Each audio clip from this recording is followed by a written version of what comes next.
Hello students, कैसे हैं आप सब। मैं आपका अपना काउंसलिंग गुरु रवि प्रकाश शर्मा। जेईई इंजीनियरिंग के स्टूडेंट्स के लिए 22 जून से महापर्व शुरू होने वाला है। JEE main phase 1, JEE main phase 2 जो जुलाई में होगा और जेईई एडवांस। आज शुरुआत करते हैं जेईई मेन फेज 1 के कुछ important strategies and last minute tips कि बचे हुए 24 से 48 घंटों के बीच में कैसे कूल और काम रहा जा सकता है। बच्चों, आप ये कहोगे कि आप आखिरी 2 दिनों में क्या बताओगे, रिवीजन के लिए भी कुछ समय नहीं बचा है। मैं आपको ये चीज बताऊंगा जिसपे आप ज्यादा फोकस कर सकते हो, जिसपे आपको ज्यादा थिंकिंग करना है। और time management during the examination hall, आपको कैसे 3 घंटे एग्जाम के दौरान फिजिक्स, केमिस्ट्री और मैथ में आपको उसको डिवाइड करके कैसे देना है, मैं इससे बताऊंगा।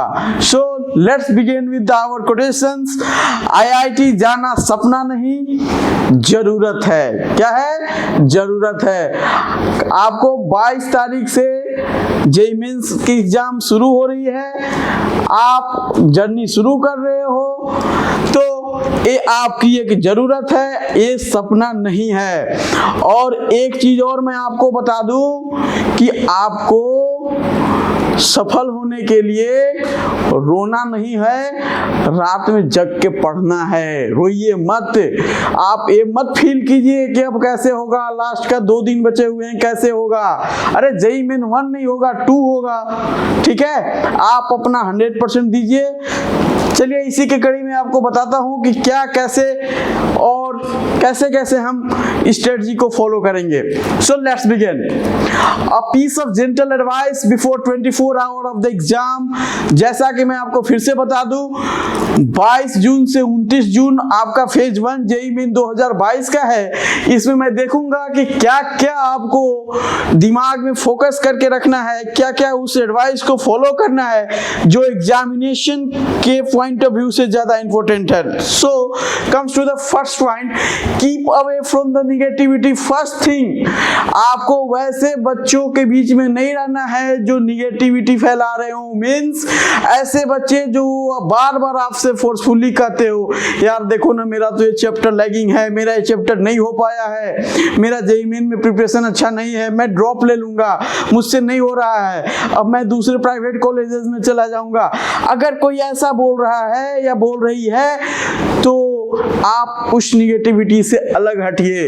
अगर आपके घर में ही कुछ आपको टॉर्चर कर रहे हो या ताना मार रहे हो, कुछ होते हैं जो ताना मारते हैं, आपके पड़ोस वाले, मोहल्ले वाले आपको ताना मारते हैं। इवन अगर कोई आपको फैमिली मेंबर या रिलेटिव मेंबर आपको कुछ वैसा कोटेशन बोल रहे हैं तो आप उस निगेटिविटी से हटिए। एटलीस्ट आने वाला JEE main phase 1, JEE main phase 2 means 1 महीना के लिए उस निगेटिविटी से आप हटिए और पॉजिटिविटी की ओर कदम रखिए। So next come to the second point, focus on the time management. Time management is the big thing. This is not easy to conclude in the within 1 or 2 or 3 minutes. मैं ये बताना चाहता हूं आपको कि टाइम मैनेजमेंट में ये जो 2 दिन है, इस 2 दिन में एटलीस्ट 1 या 2 पेपर आप आफ्टरनून सेशन में देके जरूर देखिएगा, क्योंकि आपका मॉर्निंग शिफ्ट मिलेगा ये कंफर्म नहीं है। आप यूज्ड टू हैबिचुएट हो गए हो मॉर्निंग 10 से 1 पेपर देने का, मॉक लगाने का, इसलिए आपको इन्वायरमेंटल इशू प्रॉब्लम आ जाते हैं, मतलब आप एग्जाम का प्रेशर में आ जाते हो। एक एटमॉस्फेयर होता है मॉर्निंग में, बहुत अच्छा फील होता है, मॉर्निंग एनर्जेटिक फील होती है, उसके कंपेयर में आफ्टरनून में थोड़ा सा एनर्जी डाउन हो जाता है। तो इन चीजों को बैलेंस करके कैसे मैं आफ्टरनून में अच्छे से अच्छे मार्क्स ला सकता हूं। ठीक है, so focus on the time management. मैं इसी वीडियो के दौरान आपको एक चीज और बताऊंगा कि टाइम मैनेजमेंट कैसे एग्जामिनेशन हॉल में फॉलो करना है। Right, so move to the third point, do not juggle with the topics. Means आपको जो आता है उसी को सटीक पूर्वक विश्वास रख के उस पे आप बढ़ो आगे कि हाँ इस चैप्टर से कोई भी क्वेश्चन आएगा मैं जरूर से जरूर सॉल्व करके आऊंगा। बच्चों, मैं आपको बता दूं कि एक विश्वास, फेथ एक ऐसा चीज है जैसे कि आप बहुत बड़े इंसान हो, बहुत कुछ भी, कितने भी बड़े हो, आप अगर मान लो एक सिटी से दूसरे सिटी फ्लाइट के थ्रू जा रहे हो तो उस समय उस पायलट पे विश्वास आप रखते हो कि ये सेफली लैंड करेगा, ये आपको सावधानी पूर्वक आपको डेस्टिनेशन तक पहुंचाएगा। That is called the faith, विश्वास। आप विश्वास जताइए कि आप जो स्टडी मटेरियल पढ़े हो, आप जो टॉपिक पढ़े हो, that is the more than sufficient and that is the main thing that have to crack JEE main और जेईई एडवांस। ठीक है, ज्यादा जल्दबाजी में ऐसा नहीं कि कुछ टॉपिक छूट रहे हैं उसको भी पढ़ लें, जो टॉपिक नहीं हुए हैं अच्छे से उसको भी कर लें, कुछ भी नहीं, जो आपको अच्छे से आता है उसी को करके आइएगा। बट हाँ, उसको बचे हुए 2 दिनों में उसका फॉर्मूला रिवाइज कर लो, उसका नोट्स रिवाइज कर लो, सारे जितने भी चीज है उसको कर डालो। ठीक है, so move to the 4th point, optimize your exam taking strategy. आपको एग्जाम के स्ट्रेटजी बनाने हैं, आपको ये प्रूव नहीं करना है कि मुझे मैथमेटिक्स आता है, मुझे केमिस्ट्री आता है, मुझे फिजिक्स आता है, ये प्रूफ नहीं करना है। आपको जेईई मेन के स्ट्रेटजी बनाना है कि how to get 200 plus, 250 plus और 300 आउट ऑफ 300। ये स्ट्रेटजी आपको फॉलो करने हैं, एग्जाम रिलेटेड स्ट्रेटजी बनाना है। बच्चों मैं बता दूं, पिछले साल का ट्रेंड एटलीस्ट आपको 190 to 200 आपको लाना ही होगा, तब जाके आप सेफ जोन में हो। मीन्स आपका 98 से 99 परसेंटाइल इसके रेंज में आएगा। और अगर सेफ स्कोर हमसे पूछो तो मुझे लगता है 230 220 इज द सेफेस्ट स्कोर। ठीक है, क्योंकि इसके आसपास आपको 99.1 या 2 या 3 मिल जाएगा, जिसमें आपको चांसेस हैं कि अच्छे एनआईटी प्रोवाइड की जा सकती है। But you have to focus on the 260 plus, means 99.8 और 9 के आसपास आपका परसेंटाइल बने। ठीक है, so that is the main thing.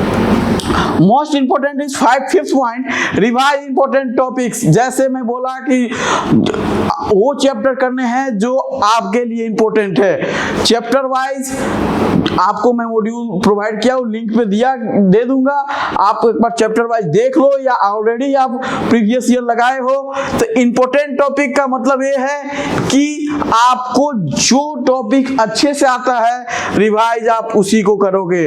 Correct, so move to the 6th point, have a sound sleep. बच्चों ये तो बहुत ही फेवरेट स्टेटमेंट है, लेकिन पढ़ने के लिए आपको सोना जरूरी है। ये आने वाले डेज में, मैं 2 दिन के लिए नहीं, मैं कंप्लीट फेज 1 फेज 2 को रिगार्डिंग बोल रहे हैं। बट इस चीज को आप याद रखो कि एटलीस्ट 6 आवर टू 7 आवर आप स्लीप लीजिए। मतलब ऐसा नहीं कि चीजें चल रही है ऐसा कुछ भी नहीं। ठीक है, move to the 7th, beat the exam blues with the positive mindset. मेरा पहला था यही पॉइंट कि keep away from the negativity, and the last is the beat the exam blues with the positive mindset. आप strong बन के जाओ, positive mind के साथ जाओ, एकदम हाई एनर्जी के साथ जाओ, that I will come for the crack. हम यहाँ पे एग्जाम क्वालिफाई करने आए हैं, एग्जाम देने नहीं आए हैं। ऐसा माइंडसेट से जाओ। आप युद्ध लड़ने नहीं गए हो, आप युद्ध जीतने गए हो। लड़ने और जीतने में अंतर होता है मेरे बच्चों। सो आप इस माइंड से जाओ कि हमें एग्जाम दे के नहीं निकलना है, हमें एग्जाम क्वालिफाई करके निकलना है, 99 पॉइंट परसेंटाइल ला के निकलना है। राइट, सो आइए हम आगे बढ़ते हैं। हाँ तो बच्चों, जैसा कि मैं आपको बताया था इस वीडियो में कि टाइम मैनेजमेंट ड्यूरिंग एग्जाम मैं आपको बताऊंगा। सो आपको बता दूं कि 3 घंटे को कैसे प्रॉपर यूटिलाइज किया जा सकता है एग्जामिनेशन में, जिससे आप अच्छे से अच्छे परसेंटाइल और अच्छे से अच्छे रिजल्ट ला सकते हो। इस एक ग्राफिकल एनालिसिस के थ्रू मैं आपको बताऊंगा, और एक हर एक स्टेप को अच्छे से फॉलो करना। That will the graph to win the battle. ठीक है, graph for win the battle. आप लड़ाई युद्ध जीतोगे इस ग्राफ को फॉलो करोगे। और इस ग्राफ का मैं टाइटल हमेशा से बोलता आया हूं, that divide and rule policy. जो अंग्रेजों ने करते आए थे वही मैं पॉलिसी बता रहा हूं। डिवाइड एंड रूल पॉलिसी क्या है, आइए देखते हैं। बच्चों जैसे कि आपको पता है कि 4 सेक्शन में बना रखा हूं। That blue colour is for physics, that orange colour is for chemistry, red is the math and that yellow is the miscellaneous. Sir आप पूछोगे कि मिसलेनियस क्या है? 3 सब्जेक्टों में जानता था, फिजिक्स केमिस्ट्री मैथ में जानता था, but what is the miscellaneous, why you have written there, right? So मैं आपको बताता हूं बच्चों, जैसे कि आप जानते हो कि टोटल आपको कितने मिनट मिलते हैं? 180 मिनट्स मिलते हैं। 180 मिनट्स डिवाइडेड बाय 4, 4 कंपार्टमेंट में बांटा हूं, दैट इक्वल टू 45 मिनट्स। ठीक है, अब मैं चारों को 45 मिनट्स में आपको सेपरेट कर दिया। अब बताइए फिजिक्स के लिए कितने मिनट? 45। केमिस्ट्री के लिए कितने? 45। मैथ्स के लिए कितने? 45। और मिसलेनियस के लिए कितने? 45 मिनट। सबके लिए 45 मिनट हो गए। आइए अब हम शुरुआत करते हैं। Move to the first point, जो आपका 100% डन सब्जेक्ट होगा, उससे आप शुरुआत करोगे। आपका सीक्वेंस अगर आपको लगता है कि हम किस सब्जेक्ट में ज्यादा कॉन्फिडेंट है, उस सब्जेक्ट से आप शुरुआत करोगे। मानिए आपका एग्जाम 10 बजे से है, तो आपका फर्स्ट स्लॉट इज 10 to 10:45। आपका सबसे फेवरेट सब्जेक्ट है फिजिक्स, आप फिजिक्स करोगे और इस फिजिक्स में वो क्वेश्चंस करोगे जो बहुत ही कॉन्फिडेंट हो। इजी क्वेश्चंस ढूंढ के आपको करने हैं। ठीक है, आपको रिस्क बिल्कुल भी नहीं लेना है। अगर आप यहाँ पे मान के चलो कि 18 से 20 क्वेश्चन आप अच्छे से कर लेते हो, फिजिक्स में कितने कर रहे हो? 18 से 20 क्वेश्चन आप अच्छे से कर रहे हो। ठीक है, बहुत अच्छे से कर ले रहे हो आप 20 क्वेश्चन। अब हम चलते हैं केमिस्ट्री की ओर। जो 10:45 जैसे ही हुआ, देख रहे हो ना, जैसे ही 10:45 हुआ फिजिक्स, जैसे ही फिर केमिस्ट्री में मूव हुए, यहां से यहां मूव हुए। 45 मिनट के बाद 10:45 से कितना बताओ? 11:30 हम केमिस्ट्री में गए। केमिस्ट्री मेरा दूसरा सबसे फेवरेट सब्जेक्ट था, जो अच्छे से आता था। इसमें मैंने कितना किया? मान के चलो 18 क्वेश्चन में इसमें भी किया, इसमें फिजिक्स में 20 किया, केमिस्ट्री में 18 किया। Next move to the maths. Maths के लिए मैं मूव किया, जैसे ही 11:30 से कितना? 11:30 मैथ्स का टाइमिंग कितना हो जाएगा? 11:30 to 12:15। जैसे ये टाइम हुआ मैथ्स के लिए, मैथ्स मेरा मान लो कमजोर सब्जेक्ट है और इजी क्वेश्चंस करने हैं, मुझे गलत नहीं बनाने हैं, तो कितने मैथ्स में अटेम्प्ट लेंगे? मैथ्स में मान लो मैंने 12 कर लिया। ठीक है ना, मैंने 12 कर लिया। बहुत इजी टॉपिक्स थे, तो देखो 18 और 12 20 10 30 और 20 50 questions. 50 questions multiplied by 4, that is 200 marks. आपके 200 नंबर आ चुके हैं कितने मिनट में? याद रखना, कितने मिनट में? 2 घंटा 15 मिनट में आपका ये नंबर आ रहा है। 200 नंबर 2 घंटा 15 मिनट में आ रहा है। अब आपके पास ये 15 मिनट एक्स्ट्रा है, 45 मिनट एक्स्ट्रा है। इस 45 मिनट एक्स्ट्रा को मिसलेनियस मैंने बोला है। क्यों बोला है? जैसे क्रिकेट में आप देखे हो, मैं आपको एक क्रिकेट से रिलेट करता हूं, क्योंकि मैक्सिमम स्टूडेंट्स जो हैं क्रिकेट को फॉलो करते हैं। आप वर्ल्ड कप जब में इंडिया जो खेल रहा था, तो आपको याद होगा कि 93 पे 6 विकेट गिर गए थे। तब महेंद्र सिंह धोनी बैटिंग कर रहा था। वर्ल्ड कप में सेमीफाइनल की बात कर रहा हूं, जो न्यूजीलैंड से हो रहा था। अब धोनी ने क्या किया? सारे बॉलर को 20 ओवर खेले, एक बॉल आता था खेलता था। जब सारे बॉलर को उन्होंने पढ़ लिया, तो फिर वो अटैक करना शुरू हुए और भारत ऐसे करते करते नजदीक पहुंच गया जीत की ओर।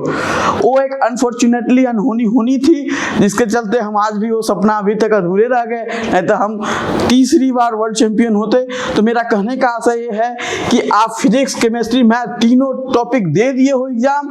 अब आपको पता है कि किस सब्जेक्ट का क्वेश्चंस बहुत इजी है, उसमें दोबारा जाइए और दोबारा जाके मिसलेनियस में आप उसको सॉल्व कर लीजिए। अगर आपको पता है कि फिजिक्स इजी आया था, physics is the easy part, then ये 20 जो है इसको 25 कर लीजिए।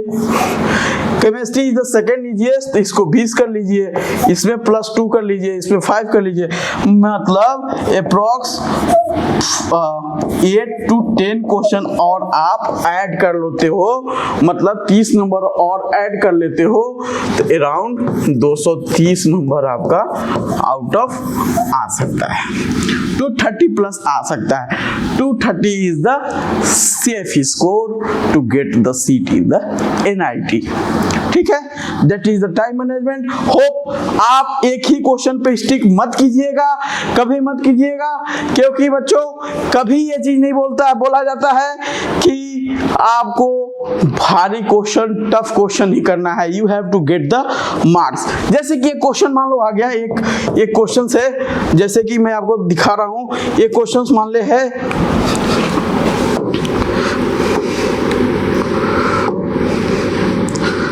ठीक है, एक क्वेश्चन है 2 + 2 = व्हाट, और दूसरा क्वेश्चन है integration 0 to 5x² / (x² + 2x dx। ये भी 4 नंबर का है और ये भी 4 नंबर का है। सो आपको यहाँ पे अपना पोटेंशियल, अपना स्टैंडर्ड प्रूफ नहीं करना है कि मैं 12th का स्टूडेंट हूँ, मैं 12th ड्रॉप आउट हूँ तो मैं इंटीग्रेशन को सोल्व करूंगा, नहीं। आप इंटीग्रेशन सोल्व करोगे 5 से 7 मिनट लग जाएंगे और मिलेंगे 4 नंबर ही। आपको 10 सेकंड में, आपको पता है 2 + 2 = 4, आपको 10 सेकंड में 4 नंबर मिल रहा है, तो आपको 7 मिनट 50 सेकंड का सेविंग भी है और नंबर तो उतना ही मिल रहा है। तो आपको ये चेक करना है कि कौन सा इजी क्वेश्चन है, उसको मैं मूव करना है। ओके स्टूडेंट्स, एक कोटेशन फिर से, don't limit your challenge, challenge your limits. All the best, best of luck.